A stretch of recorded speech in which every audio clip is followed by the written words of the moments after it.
Tem certos segredos que a gente carrega pro túmulo. Mas esse tá me sufocando há mais de 50 anos, e antes de morrer eu preciso contar.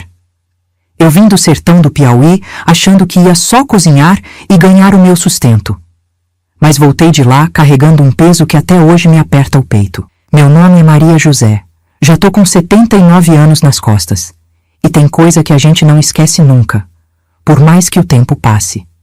Lá no meu Piauí, a vida era dura demais.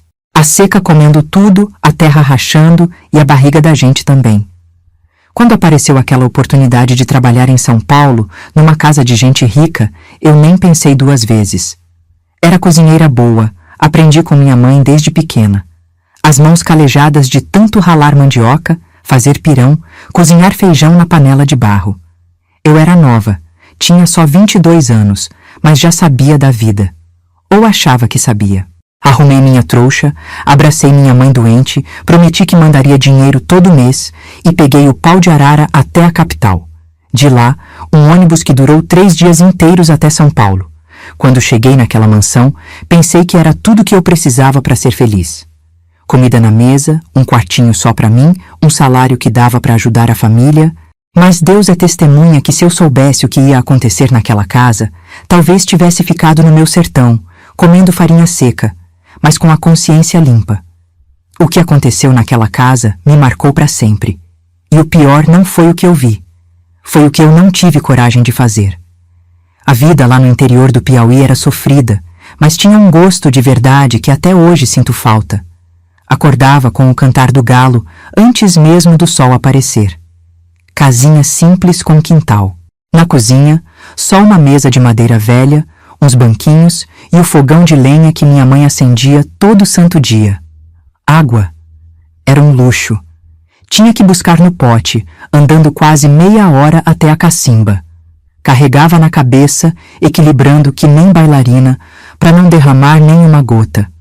Banho? Só de canequinha mesmo, e água fria que arrepiava os cabelos.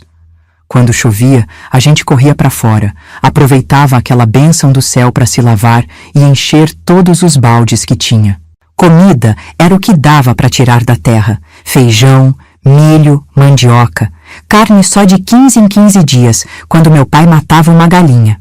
E olhe lá, o resto era farinha com um pouquinho de rapadura ralada por cima, quando tinha sorte. Às vezes passava o dia todo com um pirão de farinha seca no estômago e um gole d'água. Mas ninguém reclamava não. Era assim para todo mundo do povoado. De noite, depois da janta, a diversão era sentar na porta e ouvir as histórias dos mais velhos. Não tinha televisão. Rádio só funcionava quando as pilhas não estavam fracas. A luz era de lamparina, aquela fumacinha subindo e deixando o teto todo preto. Mas eu achava bonito, sabe? Aquela luz amarelinha, as sombras dançando na parede. Quando chegou aquela carta da minha prima que já morava em São Paulo, falando da vaga de cozinheira na mansão, achei que era mentira. Mas a seca tinha voltado forte naquele ano. O gado do patrão estava morrendo, a roça secando e minha mãe doente precisando de remédio. Não tinha escolha. Na hora de partir, minha mãe me deu 1/3 pequeno de conta. Leva, minha filha, para Nossa Senhora te proteger na cidade grande. Saí com uma mala de papelão amarrada com barbante, 2 vestidos, uma sandália e o coração cheio de esperança. A viagem foi sofrida. 3 dias de pau de arara até a capital, depois o ônibus para São Paulo. Ia espremida, comendo farofa com ovo e tomando café frio numa garrafa. Quando parava para fazer as necessidades, era no mato mesmo, que não tinha banheiro em todo canto como hoje. Cheguei em São Paulo com o corpo doído, assustada com tanto carro, tanto barulho, tanta gente andando apressada. Minha prima me esperou na rodoviária e me levou para casa dela, um quartinho pequeno na periferia. No outro dia, me arrumou toda, me emprestou uma roupa melhor e me levou para a entrevista na mansão. Fiquei de queixo caído quando vi aquela casa. Parecia um palácio das histórias que minha avó contava. Tinha um portão enorme de ferro todo trabalhado, um jardim com flores de todo tipo, uma fonte com água jorrada. Ave Maria, achei que estava sonhando. Entrei tremendo, com medo de quebrar alguma coisa. O chão era tão limpo que dava para se ver refletida nele. Tinha quadro na parede que custava mais do que tudo que minha família tinha juntado na vida. Os sofás eram de um veludo vermelho que dava vontade de passar a mão. E os banheiros, meu Deus, nunca tinha visto um vaso daqueles, branco que nem leite com água dentro. E o chuveiro então? Água quente saindo de cima, sem precisar esquentar no fogo. A patroa, Dona Márcia, era uma mulher alta, magra, com cabelo pintado de loiro e umas unhas compridas, sempre de batom na boca. Falava fininho e me olhava de cima a baixo, como se estivesse examinando um animal. Ela me fez umas perguntas rápidas, mais interessada nos meus documentos. Queria saber se eu cozinhava bem, se sabia fazer pratos finos. Sei fazer comida boa, sim, senhora. Aprendi com minha mãe. Faço um baião de 2 que é de comer rezando e um doce de mamão verde que todo mundo pede a receita. Ela fez uma cara de quem comeu limão azedo. Aqui não se come essas coisas. Vai ter que aprender a fazer estrogonofe, risoto, filé ao molho madeira. Tem um livro de receitas na cozinha. Fui contratada naquele mesmo dia. O salário era mais dinheiro do que eu já tinha visto na vida. Dava para mandar para minha mãe e ainda guardar um pouquinho. Meu quarto ficava nos fundos da casa, perto da lavanderia. Era pequeno, mas tinha uma cama só para mim, com colchão macio e lençol de algodão que cheirava a amaciante. Na primeira noite, não consegui dormir. Era estranho demais. O colchão afundava, o lençol era frio na pele, tinha barulho de carro lá fora. Senti falta do calor, dos grilos cantando, da rede onde eu dormia encostada na minha irmã. Chorei baixinho, com saudade do meu Piauí, mas pensando que tudo ia valer a pena. A cozinha era um sonho. Tinha geladeira grande, fogão com 4 bocas, forno, armários cheios de panelas brilhando, talheres de prata, pratos de porcelana. Tinha até uma máquina de lavar louça. Eu que sempre lavei tudo na bacia, esfregando com sabão de coco. Mas logo nos primeiros dias percebi que aquela casa não era o paraíso que parecia. Tinha alguma coisa estranha no ar, um peso, um silêncio que incomodava. Os empregados quase não conversavam entre si. O motorista, o jardineiro, a arrumadeira, todos faziam seu trabalho calados, de cabeça baixa. E foi assim que eu comecei a notar. Naquela mansão, quanto mais bonito por fora, mais podre era por dentro. Como uma fruta brilhante que quando você corta, já está toda comida de bicho. Só não imaginava que o bicho daquela casa ia mudar minha vida para sempre. Foi na 2ª semana que conheci a Cecília, a filha dos patrões. Até então, eu só tinha visto ela de relance, como uma sombra passando pelos corredores da casa. Uma menina magrinha, de uns 10 anos, cabelo castanho comprido, sempre bem penteado, vestida como boneca de vitrine. Mas o que me chamou a atenção mesmo foram os olhos dela. Grandes, escuros e tristes, como se carregassem um peso grande demais para a idade. Naquela manhã de quarta-feira, eu estava preparando o almoço quando senti que tinha alguém me observando. Me virei e lá estava ela, parada na porta da cozinha, me olhando com aqueles olhos que pareciam querer dizer alguma coisa. "Bom dia, menina Cecília. Quer alguma coisa?" Perguntei, limpando as mãos no avental. Ela não respondeu de primeira. Ficou me encarando, como se estivesse estudando meu rosto. Depois de um tempo, falou baixinho. "O que a senhora está fazendo?" "Tô preparando o almoço. Hoje vai ter peixe assado com batatas, do jeito que sua mãe pediu." Ela fez uma careta. "Não gosto de peixe." "E do que a menina gosta?" Ela deu de ombros, mas vi que estava interessada na conversa. Foi chegando mais perto, devagarzinho, como um bichinho arisco. "Quer me ajudar a fazer um bolo de chocolate para a sobremesa?" Convidei. Lá na minha terra, eu sempre ajudava minha mãe na cozinha. Um sorrisinho pequeno apareceu no cantinho da boca dela. Foi a primeira vez que vi aquela menina sorrir. E juro que aquilo esquentou meu coração. Ela puxou um banquinho, subiu e ficou me olhando bater a massa do bolo. "Onde é sua terra?" Ela perguntou. "É lá no Piauí, bem longe daqui. Um lugar seco, quente, mas cheio de gente boa e trabalhadora." "Tem praia lá?" "Não, menina, lá é sertão. Tem muita terra, muito mato, mas água é pouca. Quando chove, todo mundo faz festa." Ela parecia tão interessada que comecei a contar histórias do meu Piauí. Falei das festas de São João, dos boizinhos de mamão que a gente fazia para brincar, das histórias de assombração que minha avó contava, e ela ouvindo tudo com os olhos arregalados, como se eu tivesse falando de outro planeta. Naquele dia, deixei ela lamber a colher com resto de massa de bolo, coisa que a mãe dela nunca permitia. Não pode comer massa crua, faz mal, é anti-higiênico, a patroa vivia dizendo. Mas eu sabia que não fazia mal nenhum, e ver aquela menina lambendo a colher com gosto, com um pouco de chocolate no nariz, me fez lembrar de minha infância. Depois daquele dia, Cecília começou a aparecer mais na cozinha, sempre quietinha, se escondendo quando ouvia passos da mãe ou do pai.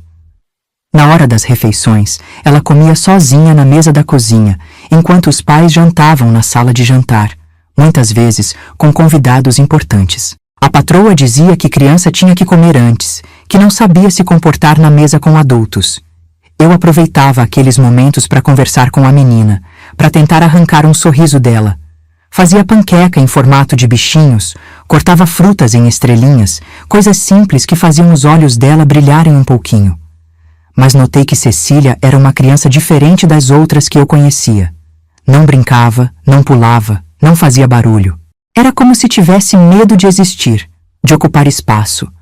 Quando falava, era sempre num tom baixinho, quase um sussurro, e tinha dias que ela mal tocava na comida.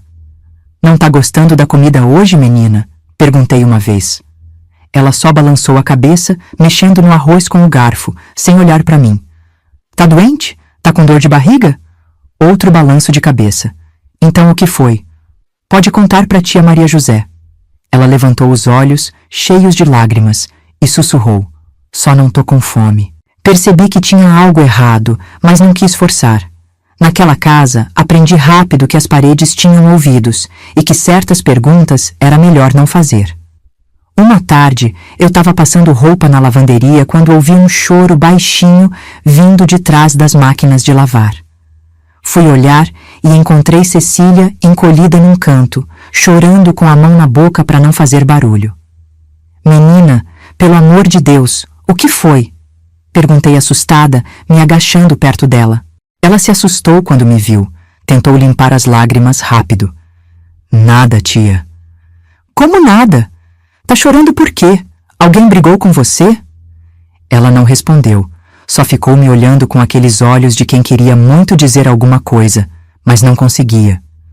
"Pode contar pra mim, eu não vou brigar." Nessa hora, a voz da patroa ecoou da porta. "Maria José, o que está acontecendo aqui?" Me levantei num pulo. Dona Márcia estava parada na porta, de braços cruzados, com aquela cara fechada que eu já conhecia bem. "A menina estava chorando, Dona Márcia. Só vim ver o que tinha acontecido." A patroa entrou na lavanderia, segurou Cecília pelo braço com força e a levantou. "Vá para o seu quarto agora mesmo, Cecília. Já falei para não ficar incomodando os empregados." A menina saiu de cabeça baixa, sem protestar. Quando passou por mim, me lançou um olhar que até hoje não esqueço. Um olhar de quem pedia socorro sem palavras. Depois que Cecília saiu, Dona Márcia me encarou com aqueles olhos frios. "Maria José, não se meta nos assuntos da minha filha. Essa menina inventa demais. Melhor não se meter." "Sim, senhora", respondi, baixando a cabeça. Mas por dentro, meu coração estava apertado. Naquela noite, não consegui dormir direito.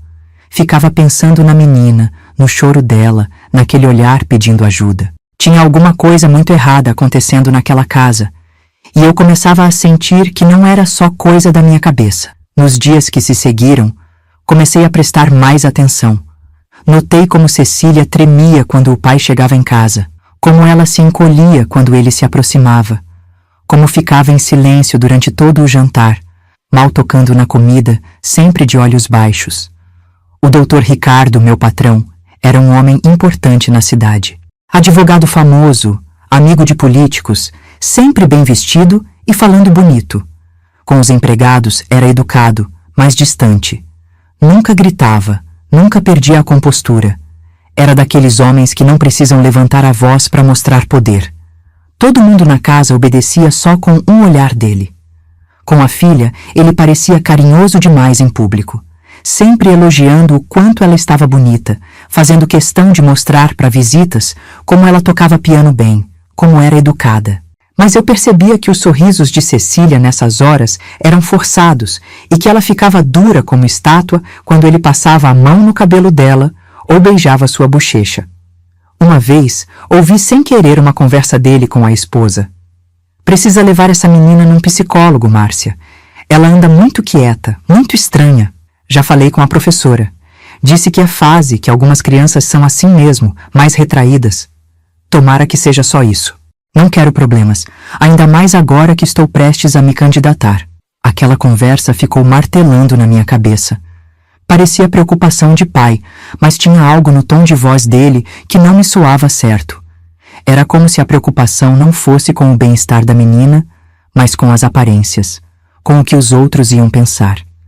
E foi assim que eu comecei a notar cada vez mais detalhes estranhos. A forma como Cecília evitava ficar sozinha com o pai. Como ela inventava dor de barriga quando tinha que tocar piano para ele à noite. Como ela sempre dava um jeito de dormir antes dele chegar em casa de viagem. A casa tinha muitos quartos e o dela ficava no final do corredor. Às vezes, tarde da noite, quando eu ia na cozinha beber água, ouvia passos no corredor de cima. Passos pesados que só podiam ser do Dr. Ricardo. Numa dessas noites, ouvi um choro abafado vindo do quarto de Cecília. Foi quase um gemido, um som que gelou meu sangue. Fiquei parada no pé da escada, sem saber o que fazer, o coração batendo forte. Depois ouvi a voz do Dr. Ricardo, suave, quase um sussurro. Tudo bem, princesa. Papai só veio dar boa noite. E então silêncio. Um silêncio pesado que parecia gritar. Eu voltei para o meu quarto tremendo, rezando o terço que minha mãe tinha me dado, pedindo a Deus que eu estivesse enganada, que fosse só minha imaginação fértil de mulher do interior. Mas no fundo, eu já sabia. A verdade estava ali, gritando em cada silêncio daquela casa, em cada olhar assustado daquela menina. E o pior ainda estava por vir. Foi numa quinta-feira à noite. Nunca vou esquecer. Chovia forte lá fora, daquelas chuvas de São Paulo que parece que vai levar tudo embora. A patroa tinha saído para jantar com as amigas dela, coisa que ela fazia toda quinta. Eu tinha acabado de lavar a louça do jantar e estava guardando umas sobras na geladeira. O Dr. Ricardo chegou mais cedo do trabalho naquele dia. Ele normalmente voltava tarde, depois das 10, mas naquela noite não era nem 8 horas. Ouvi o barulho do carro na garagem, depois a porta da frente abrindo. Ele passou pela cozinha, me deu boa noite com aquele jeito educado dele e subiu as escadas assoviando uma musiquinha. Maria José, ele falou antes de subir. A Cecília já jantou? Sim, senhor Dr. Ricardo. Já faz tempo. Comeu pouco, mas comeu. Ótimo, vou ver como ela está. Acho que está na hora do piano. A menina tinha aulas de piano 3 vezes por semana, mas o pai gostava de ouvi-la tocar quase toda noite. Dizia que era importante praticar, que ela tinha talento. A sala de música ficava no 2º andar, perto do quarto dela. Terminei de arrumar a cozinha e fui levar umas toalhas limpas para o banheiro de cima. Não era minha função.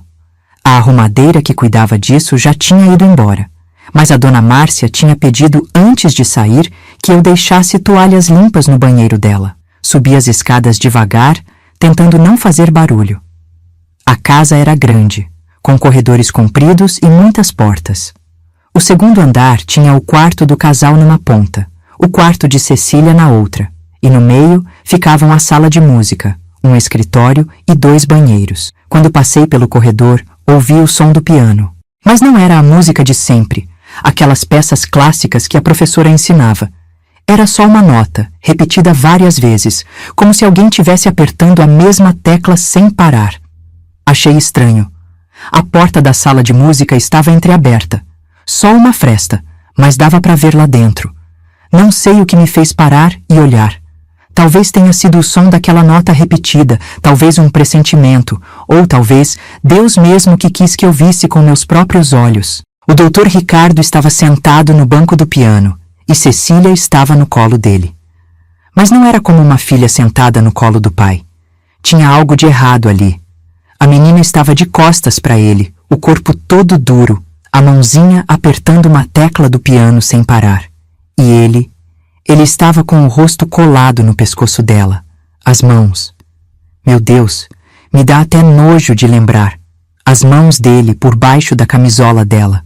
Cecília estava de olhos fechados, lágrimas escorrendo pelo rosto, o corpo tremendo como vara verde, e ele cochichava no ouvido dela, coisas que eu não conseguia ouvir direito, mas lembro de ter escutado. Nosso segredo, papai ama você, menina especial. Senti meu corpo gelar. Fiquei paralisada ali, sem conseguir me mexer, sem conseguir respirar. Era como se o mundo tivesse parado, como se o chão tivesse se aberto debaixo dos meus pés. Na minha terra, a gente tinha um nome para homem que faz uma coisa dessas. Dizia que não tinha alma, que já tinha vendido pro diabo, que nem era gente mais. E ali estava o Dr. Ricardo, homem estudado, rico, respeitado, fazendo uma barbaridade daquelas com a própria filha. Não sei quanto tempo fiquei ali, parada que nem estátua. Só sei que quando a nota do piano parou de repente, eu voltei a mim. Ouvi a voz do Dr. Ricardo mais alta. Vamos continuar no seu quarto, princesa. Aqui está frio. Saí correndo na ponta dos pés, meu coração batendo tão forte que parecia que ia sair pela boca. Entrei no banheiro, tranquei a porta e me ajoelhei no chão, tremendo tanto que mal conseguia ficar em pé. Comecei a rezar baixinho, pedindo a Deus que aquilo que eu tinha visto fosse mentira, que fosse só um pesadelo. Mas não era. Eu tinha visto com esses olhos que a terra há de comer um dia. Um pai abusando da própria filha. Uma criança sofrendo calada, sem ninguém para defender. Fiquei no banheiro um tempão, com medo de sair e dar de cara com ele no corredor. Quando finalmente criei coragem, saí devagar, andando colada na parede. Ouvi vozes vindo do quarto de Cecília, a porta fechada. A voz do Dr. Ricardo, mansa, e depois um soluço abafado. Desci as escadas correndo, entrei na cozinha e vomitei na pia. Vomitei tudo o que tinha no estômago, como se meu corpo quisesse expulsar aquela coisa horrível que eu tinha visto. Depois me sentei no chão da cozinha, abraçada com os joelhos, chorando sem fazer barulho. O que eu faço, meu Deus? O que eu faço? A pergunta martelava na minha cabeça. Eu era só uma empregada, uma nordestina sem estudo, sem dinheiro, sem ninguém naquela cidade grande. E ele era um homem poderoso, com amigos importantes, influência. Quem ia acreditar em mim? Quem ia acreditar numa cozinheira caipira contra a palavra de um advogado famoso? E se eu falasse alguma coisa e fosse mandada embora? Como ia mandar dinheiro para minha mãe doente lá no Piauí? Como ia sobreviver naquela cidade onde não conhecia ninguém? Onde cada esquina me dava medo? Mas como eu podia ficar calada, sabendo o que aquela criança estava sofrendo? Como eu ia dormir à noite, ouvindo os passos dele no corredor, sabendo o que ele ia fazer? Passei a noite claro, pensando, rezando, chorando. Quando amanhecia, tomei minha decisão. Ia conversar com a dona Márcia. Ela era a mãe, tinha que saber, tinha que fazer alguma coisa. Na manhã seguinte, esperei o Dr. Ricardo sair para o trabalho. Cecília não desceu para o café. A governanta disse que ela estava com dor de cabeça e ia ficar no quarto. Dona Márcia tomou café sozinha, lendo uma revista, como sempre fazia. Criei coragem e me aproximei. Dona Márcia, posso falar com a senhora um minutinho? Ela levantou os olhos da revista, irritada com a interrupção. O que foi, Maria José? Estou ocupada. É sobre a menina Cecília, senhora. O que tem ela? Engoli seco. Como dizer aquilo? Como colocar em palavras o horror que eu tinha visto? Ela, eu acho que ela não tá bem, dona Márcia. Acho que tem alguma coisa acontecendo com ela. Já disse que ela está com dor de cabeça. Pedi para a Josefa levar um remédio. Não é isso, senhora.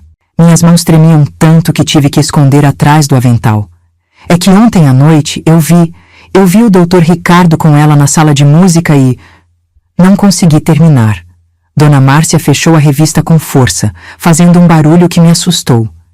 Ela se levantou, os olhos cravados em mim, frios como gelo. O que exatamente você acha que viu, Maria José? O tom dela me gelou. Não era o tom de uma mãe preocupada com a filha. Era ameaçador, como se eu estivesse falando alguma heresia. Eu vi ele A menina estava no colo dele e ele estava tocando nela de um jeito que não é certo, Dona Márcia. De um jeito que pai não deve tocar numa filha. O tapa veio tão rápido que nem vi. Acertou meu rosto com força, deixando minha bochecha ardendo. Dona Márcia estava vermelha de raiva, os olhos esbugalhados. Como você se atreve? Seu lugar é na cozinha, não bisbilhotando a vida da minha família. O que você viu foi um pai carinhoso com a filha, nada mais. Você, com essa cabeça cheia de ignorância, vê maldade onde só existe amor de pai. Fiquei paralisada, a mão no rosto ardido, as lágrimas subindo aos olhos. Ela continuou, a voz baixa e ameaçadora. Se você falar disso com mais alguém, uma única palavra que seja, eu te ponho na rua sem referência. Você nunca mais vai conseguir emprego nessa cidade. E eu conheço gente que pode fazer sua vida virar um inferno, sua nordestina ignorante. Ela pegou a revista e saiu da sala de jantar, me deixando ali, tremendo. Naquele momento, entendi tudo. Ela sabia. A mãe sabia o que estava acontecendo com a filha e preferia fingir que não via. Preferia proteger o marido, a reputação, o dinheiro, do que proteger a própria criança. Voltei para a cozinha como um robô, sem sentir as pernas. Na minha terra, homem que faz isso não tem alma. Mas naquela casa, descobri que tem coisa pior. Gente que vê o mal acontecendo e fecha os olhos. Gente que escolhe o silêncio quando uma criança precisa de voz. E o pior é que naquele momento eu também escolhi o silêncio. Por medo, por covardia, por necessidade. Me olhei no espelho da cozinha e não reconheci meu próprio rosto. Tinha virado cúmplice. E isso me matava por dentro. Depois daquele dia, a casa virou um lugar ainda mais sufocante para mim. Cada canto, cada móvel, cada objeto parecia gritar aquele segredo horrível. Eu andava pelos corredores, como quem pisa em ovos, sempre olhando por cima do ombro, com medo de topar com o Dr. Ricardo ou com Dona Márcia. A rotina continuava a mesma por fora. Eu acordava cedo, preparava o café, fazia o almoço, lavava a louça, preparava o jantar. Mas por dentro eu estava despedaçada. Cada vez que via Cecília, com aqueles olhos tristes e o corpo miudinho, sentia uma dor no peito que quase não me deixava respirar. A menina também mudou comigo. Depois daquela noite, ela quase não aparecia mais na cozinha. Quando nossos olhares se cruzavam, ela desviava rápido, como se tivesse vergonha. Como se soubesse que eu tinha visto. Aquilo me partia o coração. Uma tarde, enquanto eu preparava um bolo, ela apareceu na porta da cozinha. Ficou ali parada, me olhando com aqueles olhos que pareciam ter vivido 100 anos de tristeza. Quer me ajudar, menina Cecília? Perguntei, tentando sorrir, fingindo que tudo estava normal. Ela entrou devagar, chegou perto da mesa. A senhora contou para a mamãe? A pergunta me pegou de surpresa. Senti um frio na barriga. Contei o que, menina? Sobre papai, sobre o que ele faz. Meu Deus do céu! Como responder aquilo?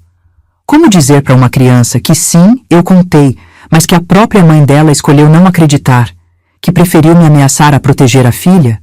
Eu tentei falar com sua mãe, sim. Ela não acreditou, né?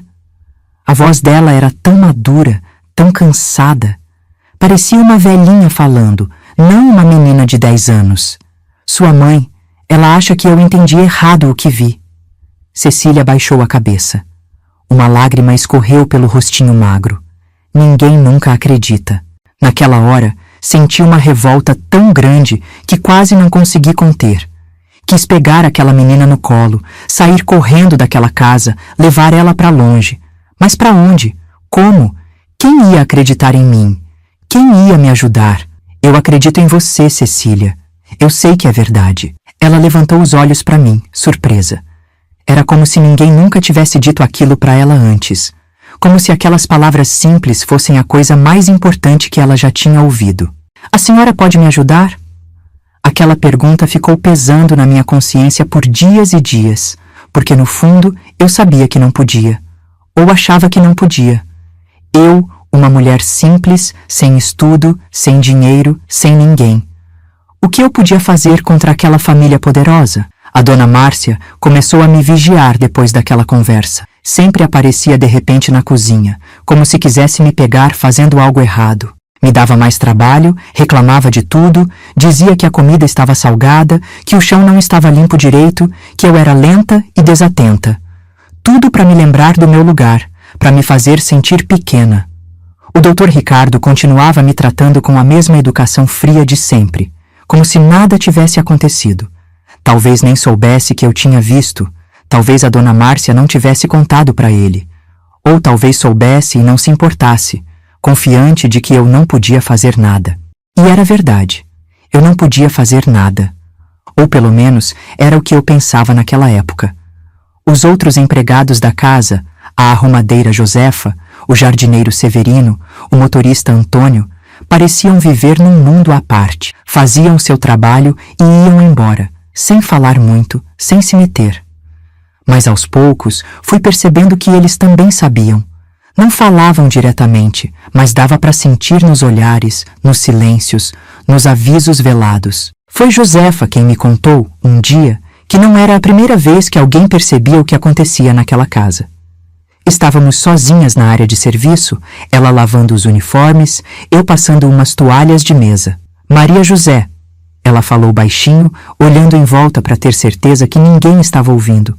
Toma cuidado com o que você vê nessa casa. Como assim, Josefa? Tem coisa que é melhor fingir que não viu, para sua própria segurança. Senti um arrepio. Você sabe de alguma coisa, Josefa? Ela não respondeu diretamente. Continuou torcendo o uniforme molhado com força, como se quisesse arrancar algo dele. Você conheceu a Dolores, a cozinheira que estava aqui antes de você? Não, nunca vi. A patroa só falou que ela teve que voltar para a terra dela de repente. Josefa deu uma risada seca, sem humor. Voltar para a terra dela é o que a patroa diz. Na verdade, ela foi mandada embora de um dia para o outro, sem aviso, sem direitos, sem nada. Por quê? Porque ela viu o que não devia e falou o que não devia. Fiquei em silêncio, esperando que ela continuasse. Dolores era espanhola, tinha um gênio forte. Um dia, ela pegou o Dr. Ricardo no quarto da menina, tarde da noite. Ela fez um escândalo, ameaçou chamar a polícia. No dia seguinte, uns homens vieram buscar ela. Nunca mais ninguém soube dela. Senti um frio na espinha. Você acha que fizeram alguma coisa com ela? Josefa deu de ombros. Não sei. Só sei que o Dr. Ricardo tem amigos poderosos, políticos, juízes, delegados, gente que pode fazer qualquer problema desaparecer. Depois disso, ficamos em silêncio por um tempo, cada uma perdida nos próprios pensamentos. Foi Josefa quem falou de novo. Lembra do Severino? O jardineiro que trabalhava aqui antes? Aquele nordestino alto de bigode, que foi embora mês passado? Ele não foi embora, Maria José. Foi mandado embora. Sabe por quê? Por quê? Porque um dia, numa festa aqui na casa, ele comentou com um dos garçons contratados que achava o Dr. Ricardo assanhado demais com a própria filha. O garçom era amigo do doutor. No dia seguinte, Severino foi chamado na sala, recebeu o acerto dele e foi posto na rua. Tudo aquilo ia confirmando o que eu já desconfiava. Não era só impressão minha. Não era exagero de mulher ignorante do interior, como Dona Márcia tinha dito. Era real. E pior, outras pessoas já tinham visto e tentado fazer algo. E todas tinham sido silenciadas de um jeito ou de outro. E você, Josefa? Por que continua trabalhando aqui, sabendo dessas coisas? Ela me olhou com uma mistura de tristeza e resignação. Tenho 3 filhos para criar sozinha, Maria José. Meu marido morreu na construção civil ano passado. Onde vou arranjar outro emprego que pague o que ganho aqui? Quem vai botar comida na mesa para os meus filhos? Aquilo bateu fundo em mim, porque era exatamente o que eu sentia. O medo de perder o emprego, de não conseguir sustentar minha família lá no Piauí. O medo de acabar na rua, numa cidade grande onde eu não conhecia quase ninguém. Mas havia também a culpa de saber e não fazer nada. De ver aquela menina sofrendo e ficar calada. De ser cúmplice, mesmo que por omissão. Naquela noite, não consegui dormir. Ficava pensando em Cecília, sozinha no quarto dela, sem ninguém para proteger. Pensava na minha mãe lá no Piauí, recebendo o dinheiro que eu mandava todo mês, dinheiro que agora parecia sujo. Pensava em Dolores, a cozinheira espanhola que tinha desaparecido. Em Severino, que tinha perdido o emprego por falar a verdade. Aquela casa parecia um castelo por fora, com jardins bonitos, móveis caros, quadros nas paredes. Mas por dentro era uma prisão. Uma prisão de segredos, de mentiras, de aparências. A patroa vivia tomando remédios controlados, sempre com uma taça de vinho na mão depois das 6 da tarde. Às vezes eu a ouvia chorando no quarto ou brigando com o marido em voz baixa. Mas em público era sempre sorrisos, sempre a esposa perfeita, a mãe dedicada. O Dr. Ricardo, então, era o mestre das aparências. Na frente dos outros, tratava Cecília como uma princesa. Levava ela para passear no parque aos domingos. Comprava presentes caros, mostrava as notas boas dela na escola para as visitas. Minha filha é um prodígio, ele dizia, orgulhoso. E todos sorriam, todos elogiavam o pai dedicado. Ninguém via o que acontecia quando as luzes se apagavam. Ninguém ouvia os passos dele no corredor, tarde da noite. Ninguém percebia o terror nos olhos de Cecília quando ele entrava na sala. Ou, se percebiam, fingiam não ver. Como Dona Márcia, como Josefa, como todos naquela casa de aparências. E como eu também estava fazendo. Naquele momento, entendi que tinha 2 opções: continuar fingindo que não via ou fazer alguma coisa. Mas o quê? Quem ia me ouvir? Quem ia acreditar em mim? Foi quando me lembrei do padre Tomás, o confessor da família. Um homem respeitado, amigo dos patrões, mas também um servo de Deus. Alguém que tinha a obrigação de proteger os inocentes. Talvez ele pudesse ajudar. Talvez ele fosse a resposta que eu tanto procurava. Mal sabia eu que estava prestes a me decepcionar mais uma vez. O mês de agosto chegou trazendo um frio úmido que entrava nos ossos. São Paulo tem dessas coisas. Um dia tá quente. No outro, o vento corta como faca. Naquela manhã, acordei com o barulho de sirenes na rua. Levantei assustada, pensando que era algum acidente. Quando saí para o quintal, vi 3 viaturas da polícia paradas na frente da mansão. A casa estava uma confusão. Dona Márcia andava de um lado para o outro, o rosto vermelho de tanto chorar, o cabelo despenteado, a primeira vez que eu via ela sem aquele penteado perfeito. O Dr. Ricardo falava no telefone, a voz alterada. Os empregados cochichavam pelos cantos. O que aconteceu? Perguntei para Josefa, que estava na porta da cozinha, espiando tudo. A menina Cecília fugiu de casa, ela respondeu baixinho. Saiu de madrugada, ninguém viu. A patroa só descobriu quando foi acordar ela para a escola. Senti um aperto no peito. Meu Deus do céu, e ninguém sabe para onde ela foi? Não. Levou uma mochilinha e o ursinho de pelúcia dela, mais nada. Passei o dia inteiro rezando, pedindo a Deus que protegesse aquela criança. Imaginava Cecília sozinha nas ruas da cidade grande, com medo, com frio, sem ter para onde ir. Pensava em todo tipo de perigo que podia acontecer com uma menina daquela idade, sozinha no mundo. Os policiais entraram e saíram da casa várias vezes. Faziam perguntas, anotavam coisas. Dona Márcia chorava no sofá, amparada por 2 amigas que tinham vindo assim que souberam. O Dr. Ricardo parecia preocupado, mas havia algo estranho no olhar dele. Não era o desespero de um pai que perdeu a filha. Era outra coisa. Raiva, talvez. Ou medo. Ela deve ter ido para casa de alguma coleguinha. Eu ouvi ele dizer para um dos policiais. Cecília sempre foi uma menina muito dramática, inventa histórias, chama a atenção. Aquilo me deu uma revolta tão grande que tive que sair da sala para não dizer o que não devia. Como um pai podia falar assim da própria filha? Como podia tentar diminuir o sofrimento dela, fazer parecer que era só birra de criança mimada? Por volta das 3 da tarde, o telefone tocou. Eu estava na cozinha preparando um café para os policiais, mas ouvi o grito de alívio da Dona Márcia lá da sala. Cecília tinha sido encontrada. Segundo o que fiquei sabendo depois, uma senhora encontrou ela sentada sozinha numa pracinha, a uns 10 quarteirões da casa. A menina estava encolhida num banco, abraçada com o ursinho, tremendo de frio. A senhora achou estranho, perguntou se ela estava perdida. Cecília não quis dizer onde morava, mas a mulher chamou a polícia mesmo assim. Quando trouxeram ela de volta, meu coração apertou de ver. Tão magrinha, tão pálida, com olheiras fundas embaixo dos olhos, o cabelo despenteado, a roupa amassada, parecia ainda menor do que já era. Dona Márcia abraçou a filha na frente dos policiais, fazendo uma cena de mãe desesperada que finalmente encontra a criança perdida. Mas assim que os policiais saíram, o clima mudou. Ela arrastou Cecília a escada acima, praticamente carregando a menina pelo braço. Que vergonha, Cecília, que vergonha você nos fez passar. O que os vizinhos vão pensar? O que os amigos do seu pai vão dizer? A porta do quarto bateu com força. Pouco depois, ouvi o som de choro abafado lá de cima. Naquela noite, ninguém tocou no assunto durante o jantar. Era como se nada tivesse acontecido. Dona Márcia tomou 2 comprimidos com vinho. O Dr. Ricardo comeu em silêncio, lendo o jornal. Cecília não desceu para jantar. Estava de castigo, sem poder sair do quarto.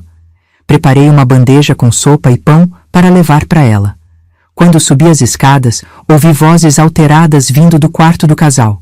Eles estavam discutindo. Não aguento mais isso, Ricardo. Não aguento mais fingir que não sei. Baixa a voz, Márcia. Os empregados vão ouvir. Que ouçam. Estou cansada de mentir, de engolir remédios para conseguir dormir, de beber até esquecer que meu marido... A voz dela foi abafada, como se ele tivesse tapado a boca dela ou a abraçado com força. Depois, só ouvi o choro dela, cada vez mais baixo. Continuei meu caminho até o quarto de Cecília. Bati de leve na porta. Menina Cecília? Trouxe um pouco de sopa para você. Nenhuma resposta. Bati de novo, mais forte. Nada. Girei a maçaneta devagar. A porta não estava trancada. Entrei no quarto escuro, só iluminado pelo abajur na mesinha de cabeceira. Cecília estava deitada na cama, de costas para a porta, encolhida como um bichinho assustado. Não se mexeu quando entrei, nem quando chamei seu nome. Coloquei a bandeja na mesinha e me sentei na beirada da cama. Você precisa comer um pouco, menina. Para ficar forte. Ela continuou imóvel, mas eu sabia que estava acordada. Dava para ver pela respiração. Por que você fugiu, Cecília? Para onde você ia? Silêncio. Depois de um tempo, a voz pequena dela. Para qualquer lugar longe daqui. Aquilo partiu meu coração. Sozinha? Numa cidade grande como São Paulo? É muito perigoso, menina.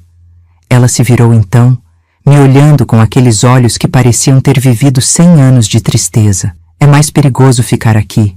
Não soube o que responder, porque no fundo eu sabia que ela tinha razão. Aquela casa bonita, com jardim e piscina e empregados, era o lugar mais perigoso do mundo para ela. Tia Maria José, ela falou baixinho. A senhora me ajuda a fugir de novo? Mas dessa vez para um lugar seguro? Engoli seco. Que lugar, menina? A senhora podia me levar para o Piauí. Lá no seu sertão, meu pai nunca ia me encontrar lá. Deus do céu, como doeu ouvir aquilo. Uma menina de 10 anos, filha de gente rica, querendo ir para o meio do sertão só para escapar do próprio pai. Não é tão simples assim, Cecília. Ia dar polícia de novo. Iam dizer que eu te sequestrei. E lá no Piauí a vida é muito dura, não é como aqui. Mas lá ninguém ia me machucar, né? Senti os olhos encherem de lágrimas. Não, menina. Lá ninguém ia te machucar. Naquele momento, prometi a mim mesma que ia fazer alguma coisa. Não sabia ainda o quê, nem como, mas não podia mais ficar parada vendo aquilo acontecer. Alguns dias depois do episódio da fuga, estava eu na cozinha preparando o almoço, quando notei algo estranho no pacote de biscoitos que ficava numa lata no armário. Era o lugar onde eu guardava os biscoitos que Cecília gostava. Uns de chocolate que ela sempre pegava escondido quando a mãe não estava olhando. Abri a lata e encontrei, enfiado no meio dos biscoitos, um pedaço de papel dobrado várias vezes. Um bilhete. Desdobrei com cuidado, o coração aos pulos. A letra era tremida, infantil, com algumas palavras erradas. Mas a mensagem era clara como água. Ninguém me escuta. Eu tenho medo quando ele entra no quarto. Mas a cozinheira parece boa. Será que ela pode me ajudar? Foi como levar um soco no estômago. Aquela menina tinha escrito um pedido de socorro e escondido onde só eu ia encontrar. Ela confiava em mim, depositava em mim a esperança de salvação. Guardei o bilhete no bolso do avental, tremendo. Se Dona Márcia ou o Dr. Ricardo encontrassem aquilo, Deus sabe o que fariam com Cecília. E comigo também. Naquela mesma noite, depois que todos foram dormir, peguei uma caneta e um pedaço de papel. Escrevi com a letra mais bonita que consegui. Vou te ajudar, menina. Prometo. Aguenta firme só mais um pouco. Dobrei o papel várias vezes e escondi no mesmo lugar, dentro da lata de biscoitos. No dia seguinte, quando voltei do mercado, a lata estava no mesmo lugar, mas o bilhete tinha sumido. No lugar dele, havia outro. Obrigada, tia Maria José. Eu sabia que a senhora era boa. Comecei então a pensar num plano. Não podia simplesmente pegar a menina e fugir. Seria sequestro, iriam atrás da gente, eu acabaria presa e Cecília voltaria para o mesmo inferno. Precisava ser mais esperta, precisava de ajuda.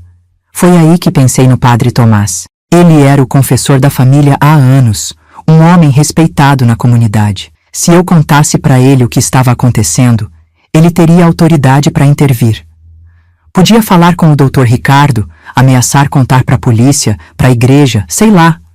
Um homem de Deus não podia fechar os olhos para uma coisa dessas. Cecília e eu começamos a trocar bilhetes regularmente, sempre escondidos na lata de biscoitos. Era a nossa forma secreta de comunicação. Ela me contava do medo que sentia, das noites em que não conseguia dormir, do pavor quando ouvia os passos do pai no corredor. Eu tentava dar força, dizer que logo tudo ia melhorar, que ela não estava sozinha. Numa manhã de domingo, Dona Márcia anunciou que iam todos à missa. Era raro ela ir à igreja, normalmente mandava só Cecília com a babá.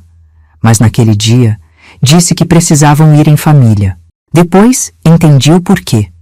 O Dr. Ricardo ia anunciar sua candidatura a vereador e queria mostrar a imagem de família perfeita e religiosa. Pedi para ir junto, dizendo que tinha feito uma promessa. Na verdade, queria falar com o padre Tomás. Era minha chance. A igreja estava cheia. O Dr. Ricardo, a esposa e a filha sentaram na primeira fileira, como gente importante que eram. Eu fiquei mais atrás, esperando a hora certa. Depois da missa, enquanto o povo saía, me aproximei do altar e pedi para falar com o padre. Ele me atendeu na sacristia, um homem alto e magro, de cabelos grisalhos e olhos bondosos. "O que deseja, minha filha?" ele perguntou, com aquela voz mansa de padre. "Padre, preciso contar uma coisa muito séria. É sobre a família onde trabalho, os Almeida, o Dr. Ricardo, a Dona Márcia e a menina Cecília." Ele fez um gesto para eu continuar, e então contei tudo, sobre o que tinha visto na sala de música, sobre os passos no corredor à noite, sobre o terror nos olhos de Cecília, sobre a fuga dela, sobre os bilhetes. Falei tudo de uma vez, como quem tira um peso enorme das costas. Quando terminei, estava ofegante, com lágrimas nos olhos. O padre ficou em silêncio por um tempo, me olhando com uma expressão que não consegui decifrar. Depois, ele suspirou fundo e disse a frase que até hoje ecoa na minha cabeça. "Não julgue, minha filha. Isso é coisa da cabeça dessa menina sensível." Fiquei olhando para o padre Tomás sem conseguir acreditar no que tinha acabado de ouvir. Um homem de Deus, alguém que devia proteger os inocentes, me dizendo para não julgar? Me dizendo que o abuso de uma criança era só coisa da cabeça de uma menina sensível? "Mas, padre", gaguejei, "eu vi com meus próprios olhos. O jeito como ele toca nela não é normal. A menina tem medo, chora, fugiu de casa." Padre Tomás se ajeitou na cadeira, juntando as pontas dos dedos como se estivesse fazendo uma prece. Mas não havia nada de sagrado no que saiu da boca dele depois. "Maria José, eu conheço a família Almeida há muitos anos. O Dr. Ricardo é um dos maiores benfeitores desta paróquia. Graças a ele, conseguimos reformar o telhado da igreja, montar a creche comunitária, distribuir cestas básicas no Natal. E isso dá a ele o direito de fazer o que faz com a própria filha?" A revolta me deu coragem para falar o que penso. O padre suspirou, como se eu fosse uma criança teimosa que não entende o óbvio. "O que você acha que viu pode ter outra explicação. Cecília sempre foi uma menina. Complicada. Imagina coisas, inventa histórias. A própria Dona Márcia já me falou sobre isso várias vezes na confissão. E o senhor acredita mais na Dona Márcia do que numa criança assustada? Do que em mim, que vi com meus próprios olhos? Ele se levantou, indicando que a conversa estava chegando ao fim. Você é uma mulher simples, Maria José, do interior sem muita instrução. Pode ter interpretado mal um gesto de carinho paternal. O Dr. Ricardo é um homem afetuoso, gosta de abraçar, de beijar a filha. Isso é normal em famílias como a deles. Senti o sangue ferver nas veias. O que eu vi não era carinho normal de pai, padre. Era outra coisa, uma coisa suja, que faz a menina tremer de medo. O padre Tomás franziu a testa, o rosto ficando vermelho. Cuidado com o que diz, Maria José. Acusar um homem como o Dr. Ricardo de uma coisa dessas é muito grave. Pode acabar respondendo por calúnia, difamação. E aí, quem vai acreditar em você? Uma empregada doméstica contra um advogado respeitado? As mesmas palavras que eu já tinha ouvido na minha própria cabeça, agora saindo da boca de um padre. O medo de não ser acreditada, de ser vista como mentirosa, de perder tudo. O que o senhor sugere que eu faça então? Que fique calada? Que finja que não vejo uma criança sendo machucada debaixo do meu nariz? Sugiro que reze, Maria José. Que peça a Deus discernimento para distinguir o que é real do que é imaginação. E que lembre do seu lugar naquela casa.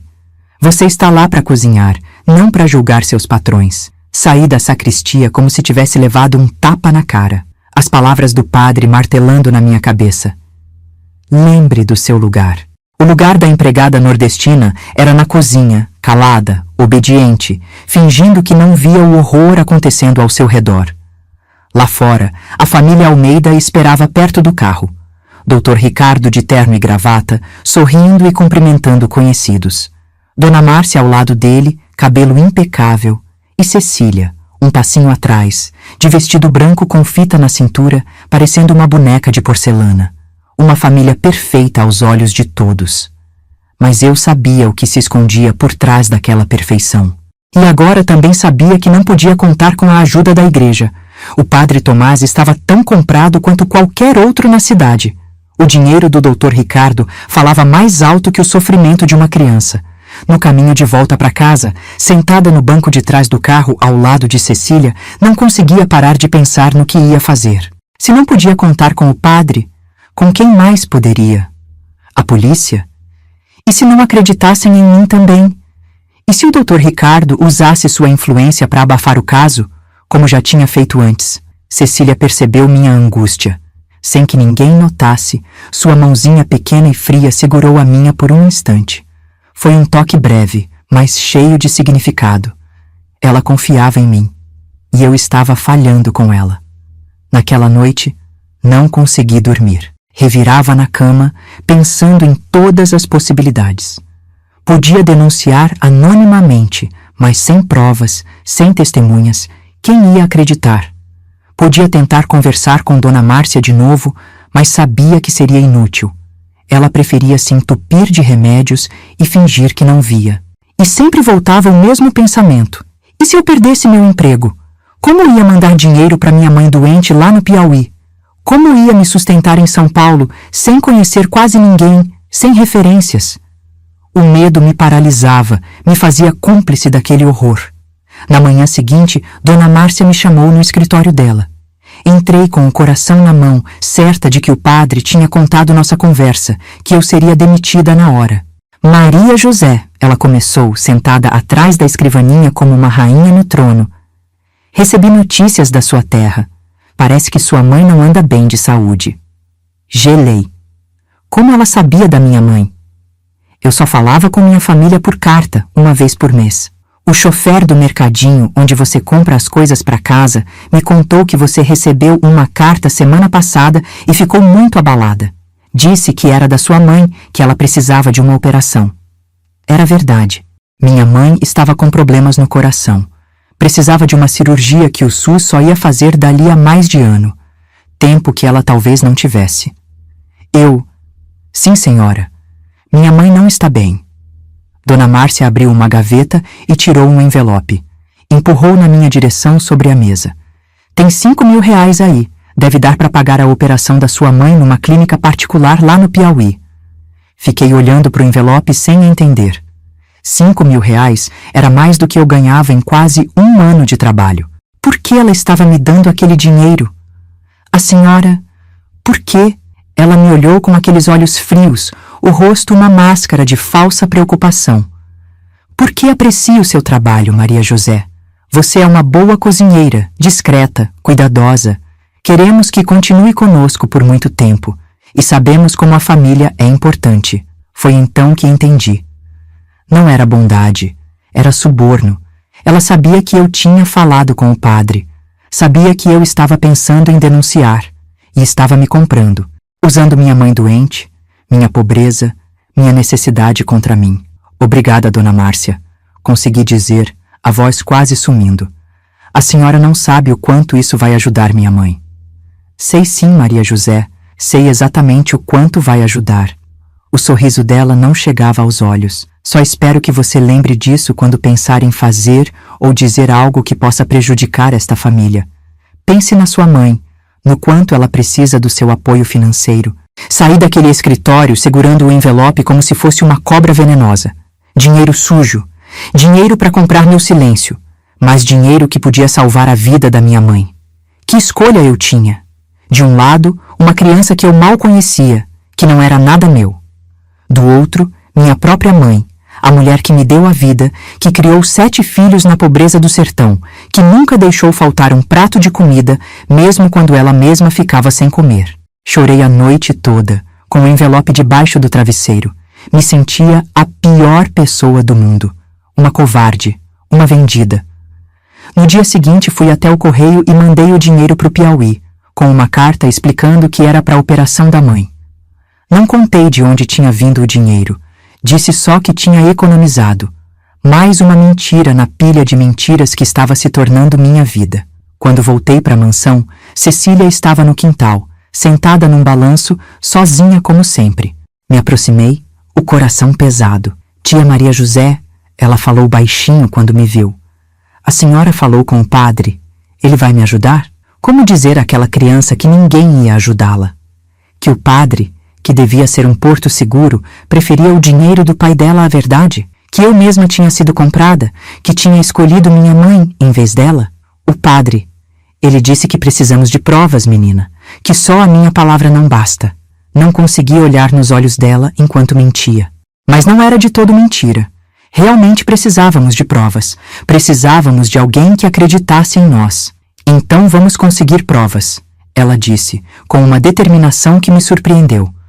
Vou gravar, com o gravador que ganhei no aniversário. Olhei para ela assustada. É perigoso, Cecília. Se seu pai descobrir, mais perigoso é continuar assim. Ela falou com uma maturidade que me assustou. Uma menina de 10 anos não devia falar daquele jeito, não devia ter aquele olhar de adulto nos olhos.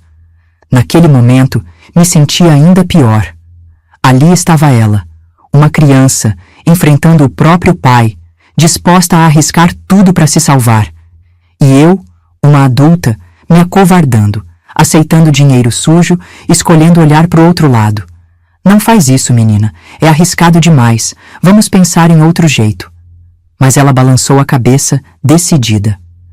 Não tem outro jeito, tia. Ninguém acredita em mim. Ninguém nunca acreditou. As palavras dela foram como facadas no meu peito, porque eu acreditava nela. Acreditava desde o primeiro momento, mas não tinha coragem de fazer o que precisava ser feito. Nas semanas que se seguiram, vivi num estado constante de medo e culpa. Cada vez que via Cecília, cada vez que ouvia os passos do Dr. Ricardo no corredor à noite, cada vez que Dona Márcia tomava mais um comprimido com vinho, sentia que estava afundando num poço de lama. O dinheiro que mandei para o Piauí foi usado na operação da minha mãe. A cirurgia foi um sucesso. Minha irmã me escreveu contando que ela estava se recuperando bem, que os médicos tinham dito que ela ia viver mais uns bons anos. Devia me sentir feliz, aliviada, mas só conseguia sentir o peso do silêncio que eu tinha vendido. E então, numa noite de outubro, tudo mudou. Foi numa terça-feira de outubro que tudo virou de cabeça para baixo. Lembro bem porque era dia de feira e eu tinha saído cedo para comprar legumes frescos. Quando voltei para a mansão, encontrei a casa num alvoroço. Malas no corredor, gente andando apressada, telefones tocando. O que aconteceu? Perguntei para Josefa, que descia as escadas carregando um monte de roupas. A menina Cecília vai embora, ela respondeu baixinho. Os patrões estão mandando ela para um colégio interno na Suíça. Foi como se o chão sumisse debaixo dos meus pés. Como assim? Do nada? Por quê? Josefa olhou em volta, para ter certeza que ninguém estava ouvindo. Parece que teve alguma coisa ontem à noite. Ouvi a patroa gritando, o Dr. Ricardo batendo portas. E hoje de manhã, ele anunciou que a menina precisa de uma educação melhor, que só esse colégio na Europa pode oferecer. Subi correndo as escadas, esquecendo do meu lugar, do meu medo. Precisava ver Cecília, falar com ela, entender o que tinha acontecido. O quarto dela estava com a porta aberta. Dona Márcia supervisionava 2 empregadas que dobravam roupas e arrumavam malas. O que a senhora está fazendo na parte de cima da casa, Maria José? Ela perguntou, o tom gelado de sempre. Seu lugar é na cozinha. Desculpe, Dona Márcia. É que eu soube que a menina Cecília vai viajar e queria me despedir. Não há necessidade. Ela está ocupada arrumando as coisas. O voo sai hoje à noite.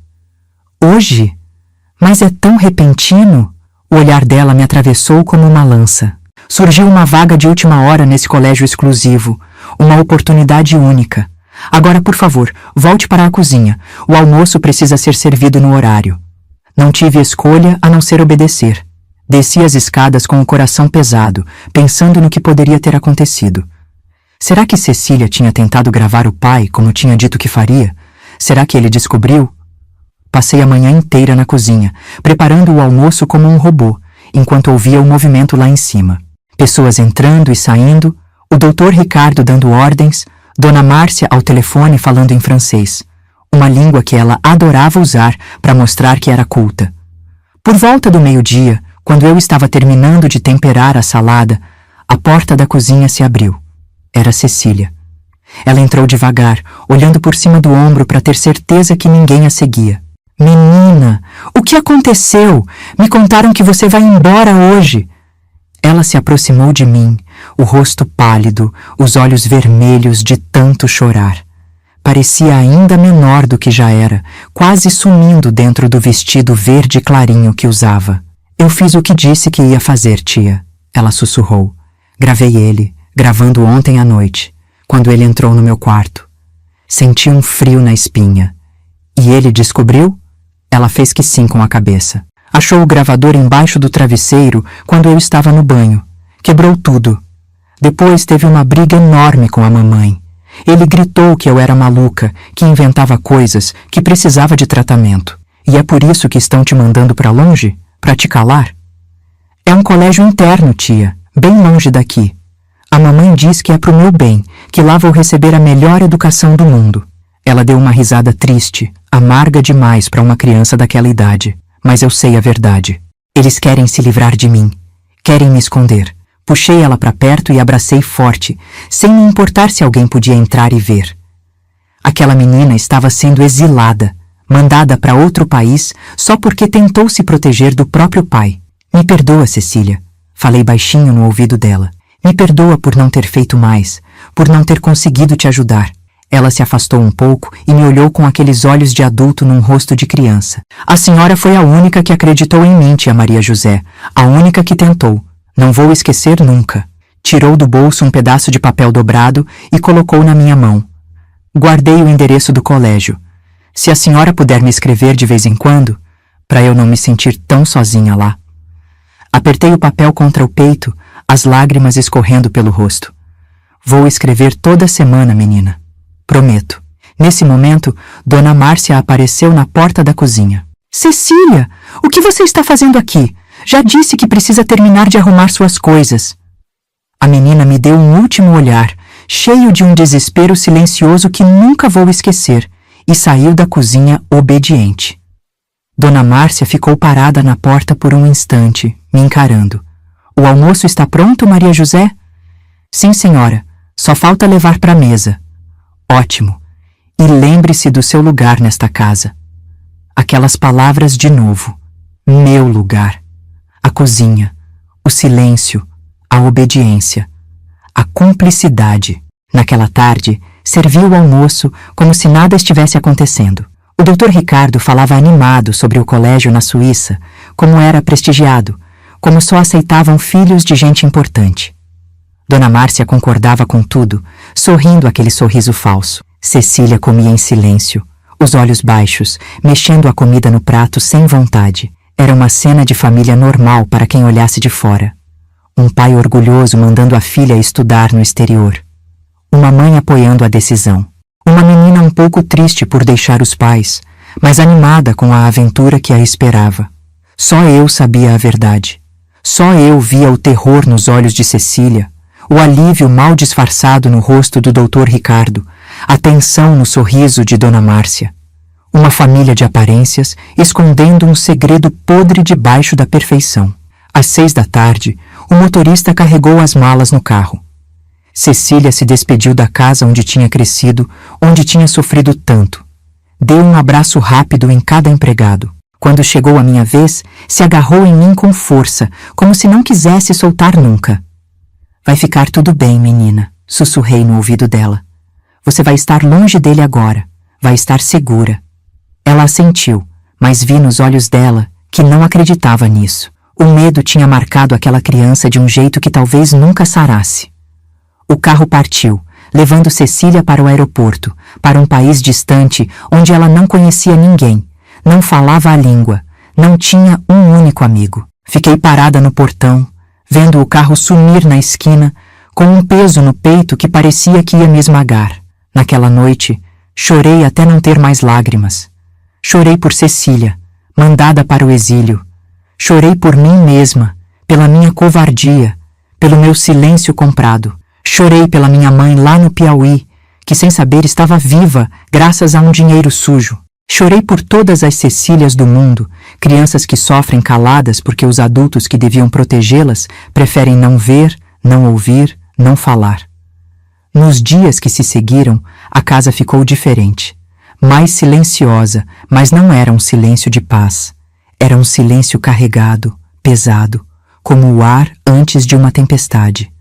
Dona Márcia começou a beber mais. Não só vinho à noite, mas vodka escondida em garrafas de água durante o dia.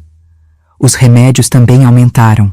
Eu encontrava cartelas vazias no lixo do banheiro dela, comprimidos diferentes, de cores e tamanhos variados. O Dr. Ricardo parecia mais relaxado, mais confiante. Anunciou sua candidatura a vereador. Começou a trazer políticos e empresários para jantares na mansão. Sempre falava da filha com orgulho. Minha Cecília está estudando na Suíça, sabe? Um dos melhores colégios da Europa. Ninguém perguntava por que uma menina de 10 anos tinha sido mandada para tão longe, tão de repente. Ninguém achava estranho. Afinal, era coisa de gente rica mandar os filhos estudar fora, não era? Cumpri minha promessa e escrevi para Cecília todas as semanas. Cartas simples, contando do tempo em São Paulo, das receitas que eu estava fazendo, das plantas que estavam florindo no jardim. Coisas leves, para não deixar ela mais triste. No final, sempre escrevia: espero que esteja bem, que esteja segura. Ela respondeu só uma vez, uma carta curta, escrita num papel de caderno. Tia Maria José, obrigada pelas cartas. Aqui é muito frio e as pessoas falam engraçado. A comida não é boa como a sua. Sinto saudades, mas pelo menos aqui ninguém entra no meu quarto à noite. Cecília. Aquela frase simples. Pelo menos aqui ninguém entra no meu quarto à noite.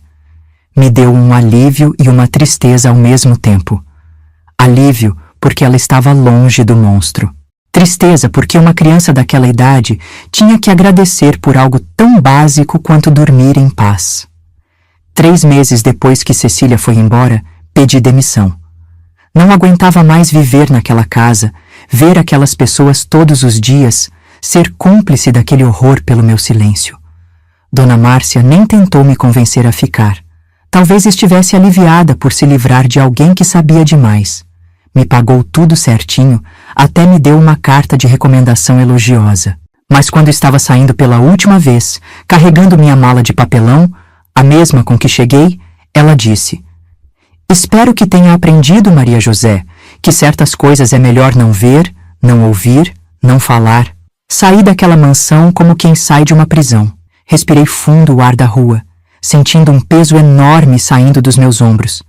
Mas outro peso, ainda maior, continuava no meu peito. O peso do que eu não tinha feito, do que não tinha dito, da menina que eu não tinha conseguido salvar. Parti em silêncio, como Cecília, exilada pela minha própria consciência, carregando um segredo que ia me assombrar pelos próximos 30 anos. Depois que saí da mansão dos Almeida, minha vida tomou outro rumo. Com o dinheiro que juntei trabalhando lá, mais o que recebi na rescisão, consegui alugar um quartinho na periferia de São Paulo e arrumar um emprego num restaurante pequeno. Não pagava tão bem quanto na mansão, mas pelo menos eu dormia com a consciência mais leve. Por alguns anos continuei mandando cartas para Cecília no colégio da Suíça, mas ela nunca mais respondeu. Cheguei a pensar que talvez os pais tivessem descoberto nossa correspondência e proibido ela de receber minhas cartas. Ou talvez ela mesma tivesse decidido cortar todos os laços com o Brasil, com o passado, com as lembranças ruins. Em 1994, conheci o seu Joaquim, um viúvo português que era dono da padaria onde eu comprava pão. Homem bom, trabalhador, de poucas palavras, mas muito respeito. Começamos a conversar, ele me convidou para um café, depois para uma quermesse na igreja.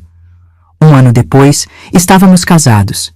Joaquim tinha um pedacinho de terra no interior de São Paulo, perto de Bragança Paulista. Um sítio pequeno que herdou do compadre, com algumas árvores frutíferas, uma horta e um galinheiro.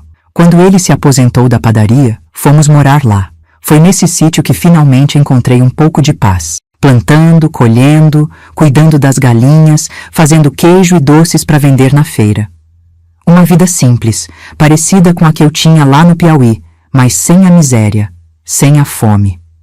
De vez em quando, pensava em Cecília. Imaginava como ela estaria, se tinha crescido bem, se tinha conseguido superar os traumas da infância. Rezava por ela todas as noites, pedindo a Deus que protegesse aquela menina que eu não consegui proteger. Sobre o Dr. Ricardo, eu soube pelos jornais que ele tinha sido eleito vereador, depois deputado estadual. A carreira política dele ia de vento em popa. Nas fotos dos jornais, sempre aparecia com Dona Márcia ao lado, elegante como sempre. Às vezes, mencionavam a filha, que fazia faculdade no exterior. Mas nunca mostravam uma foto dela. Nunca diziam em qual faculdade, qual país. Era como se Cecília tivesse virado um fantasma, uma menção vaga, uma nota de rodapé na história brilhante do pai. Os anos foram passando. Minha mãe faleceu em 2002 com 86 anos, cercada pelos filhos e netos lá no Piauí. Graças à operação que aquele dinheiro sujo pagou, ela teve mais 10 anos de vida. Anos em que pude visitá-la algumas vezes, levar Joaquim para conhecer minha terra, fazer as pazes com meu passado. Joaquim e eu vivíamos tranquilos no nosso cantinho. Não tivemos filhos, já éramos velhos quando nos casamos, mas criamos alguns sobrinhos dele que ficaram órfãos. A casa sempre cheia de criança, de riso, de vida. Coisa que eu não tinha na mansão dos Almeida, onde o silêncio pesava como chumbo. Em 2015, ganhamos uma televisão de presente dos sobrinhos. Colocaram até uma antena parabólica no telhado, para pegar mais canais. Joaquim reclamou no começo, dizia que televisão era perda de tempo. Mas logo estava viciado em documentários sobre a Segunda Guerra e jogos de futebol. Eu gostava de ver as novelas, os programas de culinária, as reportagens. Era uma janela para o mundo lá fora, que a gente quase não visitava mais por causa da idade e das dores nas pernas. Foi numa tarde de domingo de 2018 que tudo mudou. Eu estava sozinha em casa. Joaquim tinha ido na venda comprar fumo para pipa, assistindo um desses programas de entrevista. O apresentador era um homem de cabelos brancos, conhecido por fazer perguntas difíceis, por abordar temas polêmicos. Não estava prestando muita atenção, na verdade. Estava mais descascando batatas para fazer sopa do que olhando para a TV. Até que ouvi o apresentador anunciar: "Hoje vamos conversar com Cecília Almeida, filha do ex-deputado federal Ricardo Almeida, que acaba de lançar um livro de memórias onde revela ter sido vítima de abuso sexual pelo próprio pai durante toda a infância. A faca que eu segurava caiu no chão.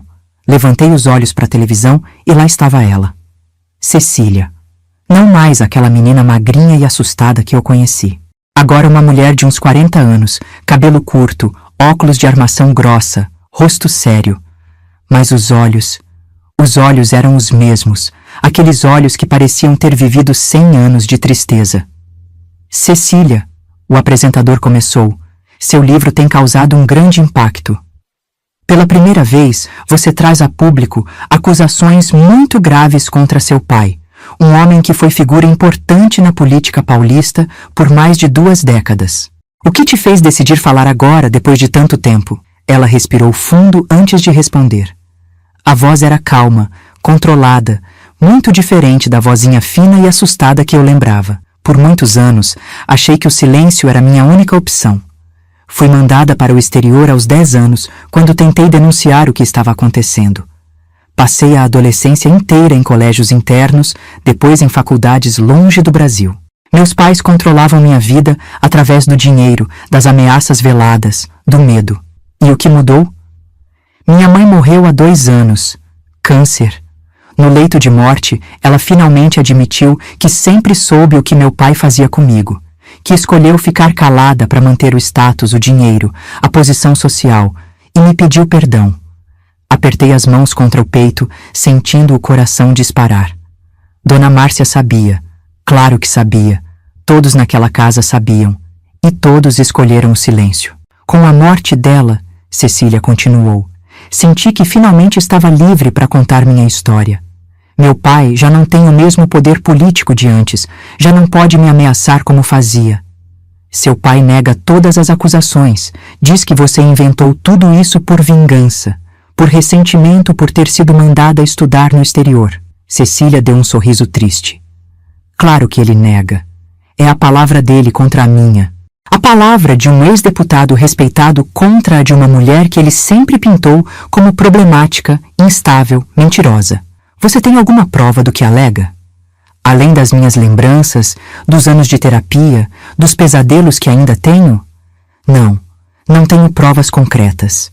O abuso aconteceu há mais de 30 anos, numa época em que essas coisas eram ainda mais abafadas do que são hoje. O apresentador assentiu, compreensivo. No seu livro, você menciona que tentou pedir ajuda algumas vezes durante a infância. Para quem você recorreu? Para minha mãe, que preferiu fingir que não via. Para um padre, que me disse que eu estava imaginando coisas. Para professoras, que achavam que eu estava inventando histórias para chamar atenção. Ela fez uma pausa, olhando diretamente para a câmera. E então disse as palavras que viraram minha vida de cabeça para baixo. Mas tinha uma mulher boa na casa. A cozinheira. Eu queria ter tido coragem de pedir ajuda para ela de forma mais direta. Acho que ela percebeu o que estava acontecendo. Ela foi a única que me olhou de verdade, que viu além das aparências, senti as lágrimas escorrendo pelo meu rosto. Depois de tantos anos, ela ainda lembrava de mim. Da cozinheira nordestina que não teve coragem de fazer mais, de ir além. E você sabe o que aconteceu com essa cozinheira? Perguntou o apresentador. Não. Ela saiu da casa logo depois que fui mandada para a Suíça. Nunca mais tive notícias dela, mas lembro que ela me escrevia cartas nos primeiros meses. Cartas simples, gentis, que me davam um pouco de conforto naquele lugar estranho e frio. Até que meus pais descobriram e proibiram que eu as recebesse. Então era isso. Ela tinha lido minhas cartas, mas foi impedida de responder. Não tinha me esquecido, como eu temia. Se você pudesse falar com ela hoje, o que diria? Cecília olhou de novo para a câmera, como se pudesse me ver através dela. Diria obrigada, por ter sido a única adulta naquela casa que se importou de verdade comigo, por ter tentado, mesmo que não tenha conseguido me salvar. E diria que não foi culpa dela, que o sistema todo estava contra nós duas. Naquele momento, desabei no chão da sala, chorando como criança. Quando Joaquim chegou, me encontrou assim, de joelhos em frente à TV, soluçando. O programa já tinha acabado, mas eu continuava ali, como se pudesse fazer Cecília voltar na tela. Maria José, pelo amor de Deus, o que aconteceu? Ele perguntou assustado, me ajudando a levantar. Joaquim, falei entre soluços. Eu preciso contar uma coisa que carreguei sozinha por mais de 30 anos. E então contei tudo. Pela primeira vez, deixei sair o segredo que me corroía por dentro. Falei da mansão, de Cecília, do que vi naquela noite, do meu silêncio comprado, da minha covardia, da minha culpa. Joaquim me ouviu sem interromper, segurando minhas mãos entre as dele. Quando terminei, exausta, ele me abraçou forte. Você era só uma moça do interior, Maria. Sem dinheiro, sem poder, sem ninguém para te apoiar. O que podia ter feito contra um homem poderoso como aquele? Podia ter feito mais, Joaquim. Podia ter sido mais corajosa. Ele balançou a cabeça. Fez o que pôde na situação que tinha. E agora essa moça está contando a verdade dela para o mundo. Isso não é uma vitória? Era uma vitória, sim. Mas uma vitória que demorou demais para chegar. E que deixou cicatrizes profundas demais. Naquela noite, não consegui dormir. Ficava pensando em Cecília, na mulher forte que ela tinha se tornado, apesar de tudo. E pensando no que eu podia fazer agora, tantos anos depois, para consertar o que não fiz no passado. De manhã, tomei minha decisão. Ia procurar Cecília. Ia contar minha parte da história. Ia finalmente quebrar meu próprio silêncio. Não foi fácil encontrar Cecília. Joaquim me ajudou a escrever uma carta para a editora que publicou o livro dela. Meus sobrinhos netos, que entendem dessas coisas de internet, tentaram achar um contato nas redes sociais. Mandamos recados, esperamos, rezamos. 3 meses depois, recebi uma ligação. A voz do outro lado da linha era madura, controlada, mas reconheci na hora. Era ela, Cecília. Maria José? É mesmo a senhora? Sou eu sim, menina. Quer dizer, Cecília. A emoção apertou minha garganta. Mal conseguia falar. Meu Deus, não acredito que a encontrei. Depois que vi seu nome na carta, não consegui pensar em outra coisa. A senhora mora em Bragança Paulista agora? Num sítiozinho perto de lá, com meu marido. Posso ir visitá-la? Preciso tanto conversar com a senhora.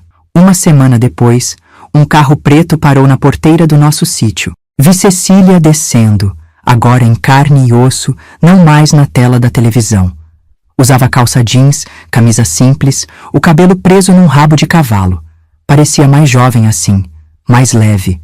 Quando nos abraçamos, foi como se o tempo tivesse voltado atrás. Por um instante, senti de novo aquela menina magrinha e assustada nos meus braços.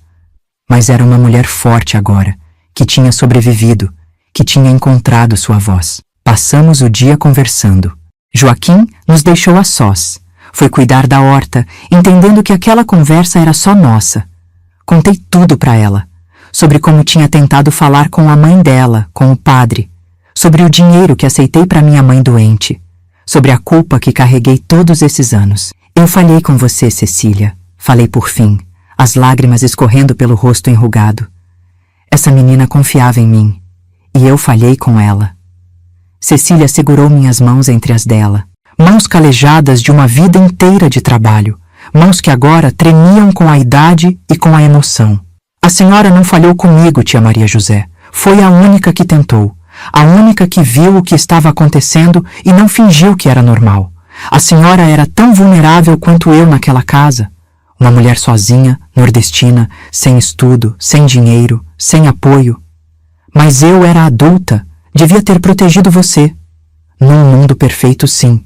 Mas não vivemos num mundo perfeito. Vivemos num mundo onde homens poderosos fazem o que querem e raramente pagam por isso. Onde o dinheiro compra silêncios, abafa escândalos e enterra verdades. Ela me contou então da sua vida depois que saiu da mansão. Os anos nos colégios internos, a depressão, as tentativas de suicídio na adolescência, a faculdade de psicologia que cursou na França, especializada em trauma infantil, o trabalho que fazia agora, ajudando outras crianças que passaram pelo mesmo que ela. Meu pai nunca vai ser preso pelo que fez, ela disse. Já prescreveu. E mesmo que não tivesse prescrito, seria a minha palavra contra a dele. Mas pelo menos agora a verdade está contada. Pelo menos agora outras vítimas podem ver que não estão sozinhas, que é possível sobreviver, que é possível falar. Quando o sol começou a se pôr, fomos para a varanda do sítio. Joaquim tinha preparado um café, com bolo de fubá e queijo fresco que a gente mesmo fazia. Cecília olhou em volta, para as árvores, as galinhas no terreiro, a simplicidade pacífica da nossa vida. A senhora encontrou a paz, tia Maria José? Pensei por um momento antes de responder. Encontrei uma vida boa, sim. Com um homem bom ao meu lado, com trabalho honesto, com o suficiente para viver. Mas a paz completa? Essa só encontrei hoje, vendo você assim, forte, viva, dona da sua história. Quando nos despedimos, ela me abraçou forte de novo e sussurrou no meu ouvido. Vou colocar a senhora no meu próximo livro. A cozinheira que viu e tentou ajudar. A mulher que me escreveu cartas quando eu mais precisava saber que alguém se importava. Depois que Cecília foi embora, sentei na varanda com Joaquim, vendo a noite cair sobre nosso pedacinho de terra. Senti um peso enorme saindo dos meus ombros, um peso que carreguei por mais de 3 décadas. Hoje, com meus 79 anos nas costas, olhando para trás, entendo que o silêncio pode ser tão destrutivo quanto a violência. Quando a gente se cala por medo, pode acabar ajudando o mal a vencer. Mas também entendo que às vezes o sistema todo está montado para nos calar, para nos fazer pequenos, para nos convencer que não podemos fazer nada. Cecília e eu, cada uma do seu jeito, fomos vítimas desse sistema. Ela, uma criança abusada pelo próprio pai. Eu, uma mulher pobre, sem voz, sem poder. Mas no final, as duas encontramos um jeito de quebrar o silêncio. Tarde demais para a justiça, talvez. Mas não tarde demais para a verdade. Nunca é tarde demais para a verdade. Se você que está me ouvindo agora guarda algum segredo pesado, se carrega o peso de algo que viu e não pôde impedir, saiba que não está sozinho. Que nunca é tarde para falar. Que sua voz, por mais fraca que pareça, pode ser a luz que alguém precisa no escuro. E se você é uma criança, ou já foi uma criança que passou por algo parecido com o que Cecília passou, saiba que a culpa nunca foi sua. Nunca. E que sempre existe um amanhã. Sempre existe um caminho de volta para a luz. Meu nome é Maria José, vim do sertão do Piauí, e essa é minha história. Uma história de silêncio, de culpa, mas também de redenção. Uma história que precisava ser contada. Se essa história tocou você, se inscreve aqui no canal e comenta aqui embaixo de onde você está assistindo. E se você já foi cozinheira, babá ou empregada, deixa sua história também. Porque toda história merece ser ouvida. Todo silêncio merece ser quebrado. Que Deus abençoe vocês. Essa velha nordestina agradece por terem me escutado.